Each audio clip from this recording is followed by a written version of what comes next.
Video shu ko'pchilik so'ragan karburator shlankasi qanaqa ulanadi. Mana bakdan kelyapti cheres filtr, lekin bu yerda filtr bo'lishi kerak edi, filtr yo'q. Keyin klapan pastiga ulanadi. Pastdan chiqib ketadi.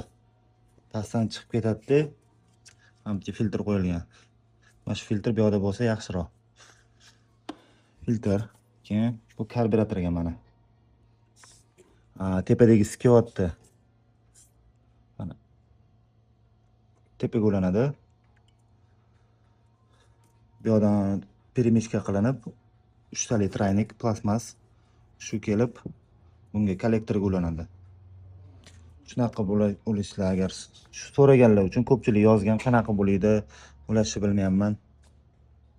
Mana shunaqa bo'lasanglar to'g'riroq.